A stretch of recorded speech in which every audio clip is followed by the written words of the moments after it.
TMI की main इसमें खास पेशकश चल रही है, जिसमें कि हम लोग एक कार्यक्रम चला रहे हैं, जिसके तहत हमारा ग्राम प्रधान, जिसके तहत हम संबंधित ग्राम सभा के ग्राम प्रधान जी से मिलते हैं और उनके यहाँ क्या कार्य हुआ है, क्या अभी कार्य होने बाकी हैं, उनके बारे में थोड़ा सा हम लोग जानकारी लेते हैं और उसको जन सामान्य तक पहुँचाने का प्रयास करते हैं। तो आज इसी कड़ी में हमारे साथ भदोही जिले के औराई तहसील के अंतर्गत जो ग्राम सभा है हथरियाडिल के ग्राम प्रधान हमारे साथ हैं श्री आशीष द्विवेदी जी। तो आइए हम उनसे जानना चाहते हैं कि वास्तव में द्विवेदी जी, आपका ये राजनीतिक करियर कब से प्रारंभ हुआ और आप ग्राम प्रधान क्यों बने, जबकि आप शिक्षा क्षेत्र से जुड़े हुए थे। हाँ, और आपके पिताजी भी जो है शिक्षक ही रहे, और फिर हालांकि आपके परिवार में आपकी दादी जी 90 में ग्राम प्रधान रहीं, और फिर आप काफ़ी अंतराल के बाद फिर आप ग्राम प्रधान चुने गए। तो आखिर क्या वजह बनी कि आप फिर राजनीति में आए, जबकि आप शिक्षा क्षेत्र में जुड़े थे। जी द्विवेदी जी। भाई साहब नमस्कार, मैं आशीष द्विवेदी ग्राम प्रधान हथियारी। जैसा आपने पूछा भाई साहब कि मैं शिक्षा विभाग में रह करके और इस राजनीतिक चैनल पर कैसे पहुंचा, मैं आपको बताना चाहता हूं कि हमारे परिवार में शुरू से ही राजनीति में लोग लगे हुए थे। दादी हमारी इसके पहले 90 में प्रधान थी और गांव का जो भी काम हो सकता था उस समय काम किया उन्होंने। इसके बाद हमारे बड़े पिताजी थे, वो भी पार्टी स्तर की राजनीति करते थे और राजनीति से पूरा परिवार जुड़ा हुआ था। और हम घरे के बड़े लड़के होने के नाते हम उन लोगों को देखते थे और राजनीति की, समाज की सीख हमको मिली, और जिसकी वजह से हम उन लोगों को देखते देखते राजनीति में मेरी रुचि आगे बढ़ी। और मैं नौकरी जब यहाँ मैं रहने लगा और राजनीति करने का जुनून तो पहले से ही था। मैं भारतीय जनता पार्टी में कंटिन्यू वर्तमान मंडल महामंत्री और इसके पहले भी मंडल महामंत्री था भाजपा का। तो मैं गांव में रह कर के, मेरा ग्राम सभा काफ़ी लंबा था, लगभग 5 किलोमीटर के अंतराल में ग्राम सभा था। इसके पहले प्रधान होते थे। हमारे गांव का विकास नहीं, हमारे गांव तक नहीं पहुंच पा, जो हमारे ग्राम सभा का विकास था मेरे गांव तक नहीं पहुंच पा रहा था। तो जिसमें हमारे गांव के सभी लोग बड़े छोटे सब वंचित रह जाते थे और किसी भी प्रकार का लाभ नहीं मिल पा रहा था। तो हमने गांव वालों से बात किया कि भाई अगर आप लोगों की सहमति हो कि हम अपना ग्राम सभा अलग कराएं और गांव का कुछ विकास किया जा सके, तो उसमें पूरे गांव का सपोर्ट और परिवार का हमको सपोर्ट मिला, जिससे इस राजनीति और ग्राम प्रधान के ग्राम की राजनीति में हमने कदम रखा और संघर्ष किया। ग्राम सभा को सर्वप्रथम अलग किया हमने।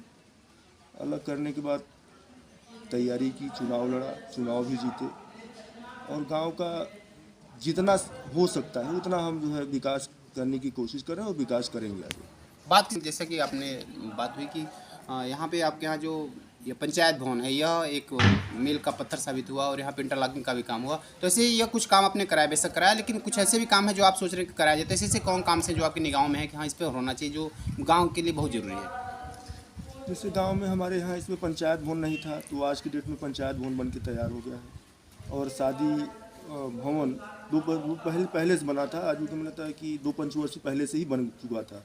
हमारे यहाँ एक नगीना सिंह प्रधान थे, उन्हीं के कार्यकाल में बना हुआ था, लेकिन उसकी स्थिति बहुत जर्जर है इस समय। हम ये चाहते हैं, लेकिन हमारे यहाँ की बजट उतना नहीं है कि हम उसमें काम लगा सकें, लेकिन इच्छा ये है कि उसको फिर से दुरुस्त कराया जाए और सही ढंग से उसको सुदृढ़ रखा जाए, ताकि गांव की बहन बेटियों की शादी हो, उसमें लोग शादी विवाह करें और बाकी फिजूल खर्चों से बचे जो बाहर टेंट वगैरह का देते हैं। अगर होगा व्यवस्था, बजट मेरा बनेगा तो उस पर भी हम हाथ लगाएंगे। दूसरी चीज़, आंगनबाड़ी हमारे यहाँ नहीं है अभी तक, आंगनबाड़ी केंद्र नहीं है। आंगनबाड़ी चलता है प्राथमिक विद्यालय में, एक कमरा दिया गया है आंगनबाड़ी को, उसी में आंगनबाड़ी चलता है। तो उसमें आंगनबाड़ी सहायिका को और लोगों को दिक्कत होती है।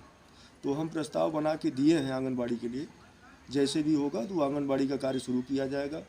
हमारे गांव में ज़मीन न होने के कारण, सरकारी भूमि न होने के कारण एक आबादी की ज़मीन पड़ी हुई है। उस आबादी की ज़मीन पर हमने पंचायत भवन बना और वहीं आंगनबाड़ी का भी निर्माण कराया जाएगा, यही इच्छाएँ हैं। और बाकी गांव में सड़क वगैरह की सारी व्यवस्थाएं हो गई हैं, सुलभ शौचालय भी बना हुआ है, और सुंदरीकरण जो तालाब हो रहा है, सुंदरीकरण तालाब का कार्य चालू है इसमें। इंटरलॉकिंग हर घर घर तक पहुंची गया है। बाकी जैसा भी सरकार की योजनाएं जो चलेंगी, जैसे सरकार की नई योजना चली है खेलकूद मैदान, जल जीवन मिशन, तो जल जीवन मिशन अभी हमारे यहाँ बना हुआ नहीं, लेकिन हम उसमें प्रयास करके अपने ग्राम सभा वासियों के प्रयास से उनकी कुछ घूमधरी ज़मीन है और वो नवीन पड़ती है, जिसको विनिमय करा करके हम एक अच्छा जगह देना चाहते हैं, दे करके उस पर जल जीवन का काम करेंगे। और खेल कूद मैदान के लिए भी व्यवस्था जगह ज़मीन देखा जाएगा, मिलेगा तो लोगों से बातचीत करके उस पर ही कार्य किया जाएगा। तो यहाँ पे प्रधान जी बता रहे हैं कि जो समस्या यहाँ ग्राम सभा में है तो उस पर ये प्रयासरत हैं, संबंधित अधिकारियों से बात कर रहे हैं और उनको पत्र दे रहे हैं, उनको एप्लीकेशन दे रहे हैं कि ये चीज़ें होनी चाहिए। ये तो ठीक रहा कि आप विकास कार्यों में लगे हुए हैं, विकास कार्य करेंगे, बेशक होना भी चाहिए, ऐसा है। लेकिन ये अगर बात कही जाएगी जैसे कि एक वो जो आज की राजनीति चल रही है कि कहते हैं कि वास्तव में लोग प्रधान बन जाते हैं तो लूटते हैं या मनमानी करते हैं, इस तरह की चीज़ों को आप किस तरह देखते हैं? भाई साहब देखिए, अब ये कहने के लिए तो हर कोई कुछ भी कर सकता है। अब हम कुर्सी पे आज नहीं है तो हम उसके विषय में तो नहीं जान पाएंगे कि वाकई में होता क्या है। वो दूर की बात है, बोलने के लिए तो कुछ भी कोई बोल सकता है कि प्रधान हो गया है तो चोर है प्रधान, ये तो प्रधान का नाम ही पड़ गया है चोर। कोटेदार हो गया तो वो भी चोर ही कहा जाता है, वो कितना भी ईमानदार हो लेकिन चोर उसका नाम बनता है। लेकिन चोर के साथ साथ गाँव का जो बजट है उस पर अध्ययन करें। आज की व्यवस्थाएं जो चल रही हैं, ऑनलाइन व्यवस्थाएं चल रही हैं, ये किसी से छुपा हुआ नहीं है कि इसको छुपा के रखा गया है कि इसको कोई जान नहीं पाएगा। ये व्यवस्थाएं हैं, वो लोग ऑनलाइन उसको देखें कि कितना गांव का बजट है, सरकार या भारत सरकार कितना हम बजट गांव में दे रही है और कितना काम अगला प्रधान कर रहा है, तो उसमें कितना चोरी कर रहा है वो एकदम क्लियर है। उसको देखना चाहिए लोगों को और उसका खुल के विरोध करना चाहिए अगर ऐसा कर रहा है प्रधान तो, या कोटेदार कर रहा है, जो भी कर रहा है उसके खिलाफ खुल के आए सामने। हम उसको तो कभी रोकने नहीं जाते, उनको स्वतंत्र है अपने जीवन में, वो करना चाहते हैं तो कर सकते हैं। लेकिन ये बात दूसरी होती है कि जो जिस जगह पे बैठता है, कार्य करता है, वो वहाँ उसकी सच्चाई वही जानता है। कहने के लिए आज हम इस पद पे बैठे हैं तो बहुत लूट रहे हैं, कल पता लगे हमसे ऊँचे पद पे जो अधिकारी बैठे हैं हम भी कर सकते हैं, ये तो बहुत पैसा कमा रहा है, बहुत लूट रहा है। लेकिन सच्चाई ये है कि जो जिस जगह पे बैठेगा उसका मतलब तभी वो समझ पाएगा जब उसमें कार्य करना चालू करेगा। जब वो कार्य ही नहीं करेगा तो उसके विषय में जानेगा क्या। आपने अधिकारियों की बात कही कि बेशक सही बात है कि आप अधिकारियों के लिए जिला पर जाते होंगे, तहसील पर जाते होंगे या तो अपने ब्लॉक पे जाते होंगे, तो जो अधिकारियों का ट्रीटमेंट होता है, अधिकारियों का व्यवहार होता है, वो कैसा रहता है आप लोगों के साथ? क्या वो कुछ दूसरे हिसाब से रहता है, आपसे बढ़िया रहता है? उसके बारे में क्या कहेंगे? देखिए सर, उसमें अधिकारियों का व्यवहार अगर एक सामान्य रूप से कहा जाए तो सबके लिए तो बराबर होता है, लेकिन कुछ जगह होती है कि जो अधिकारी नहीं समझ पाते या उनकी वो हम अपनी बातें उनको सही स्पष्ट रूप में नहीं बता पाते।